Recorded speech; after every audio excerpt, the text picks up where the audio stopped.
human species at present is at a very big transition point where we are moving from an adolescent phase of competition into a mature phase of cooperation. And this is happening at a global scale.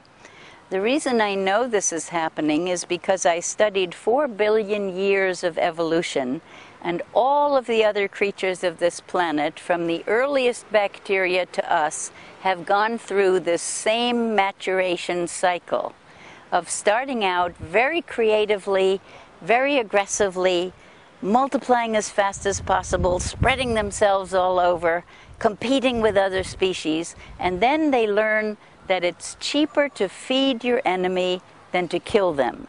And when that discovery is made in evolution, then it's possible to move into the mature cooperative phase where you don't have enemies anymore and you can use your creativity to make life better for everybody. Humans had about 100,000 years of living together tribally before what I call the modern age. And during that 100,000 years, humans learned to cooperate at the tribal level, at the family and tribal level, within their local ecosystems. They grew up and behaved very cooperatively with each other and with other species.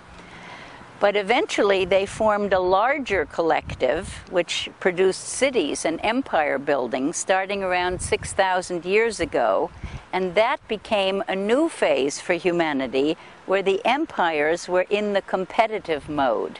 Acquisitive, seeking more territory, seeking more resources, growing their populations by developing agriculture.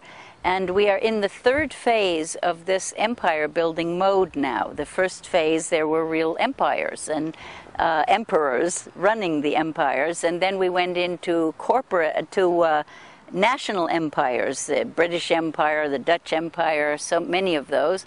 And now we're in corporate empires. But it's always the same, actually juvenile mode, highly creative, highly competitive. And then we have to learn, now we can see that what's on the agenda for us is the end of empire and the beginning of global family. That's the maturation point where we see that it's cheaper to feed your enemies than to kill them. During the Vietnam War, during the Iraq War, it would have been much less expensive to just develop those countries than to destroy them. But because we're still in the juvenile mode, where capitalism is at work and profits from war materials and from rebuilding override the considerations of war, we don't make the peace yet, but that's what we have to do next. Well, just as an individual human being has to be a child first and has to be an adolescent, and we don't kill the adolescents if we want adults, yes? And by the time they're adults, we expect them to be cooperative members of their community. But we haven't been taught that living systems at any size scale function by the same principles.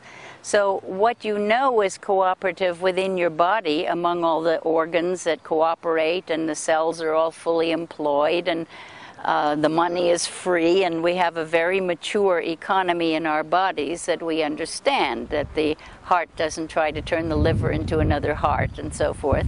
And we understand in families that we have to cooperate, that we don't starve 3 children and only feed one, and we know if something's wrong with one person in a family that the whole family suffers. But we have not been taught that our communities and our global economy are also living systems that have to function the same way, to go through the immature phase into the mature phase of cooperation. Now we're reaching the limits of the economic growth, the expansion of our adolescence, and we realize that something has to be done differently. And we realize that we can't build an empire that takes up the whole globe, because then what else are you going to exploit to grow yourself? And instead we will shift into this cooperative mode. I used to think that because we have these wonderful brains and we can predict the crises coming, we can predict the end of empire when things don't work anymore, that we would start to cooperate before we really suffer.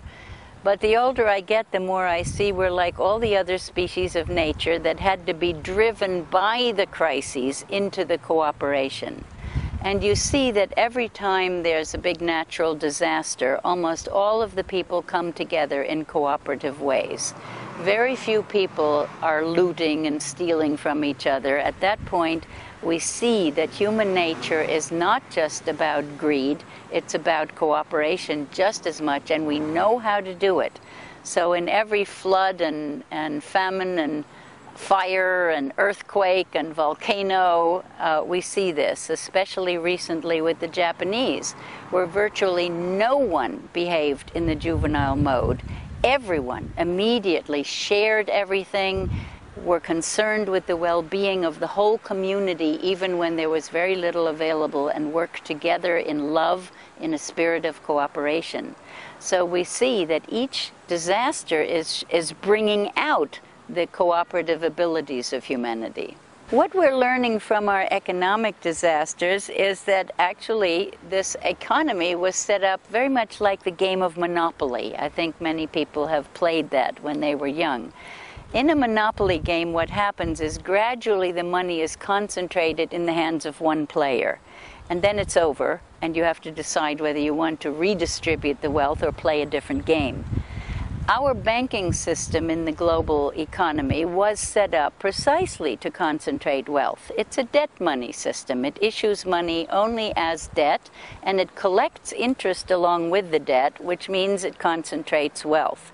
So it's working exactly the way it was designed to work. But now many humans see that this is an end game. It is a monopoly game, and there are other games that we can play.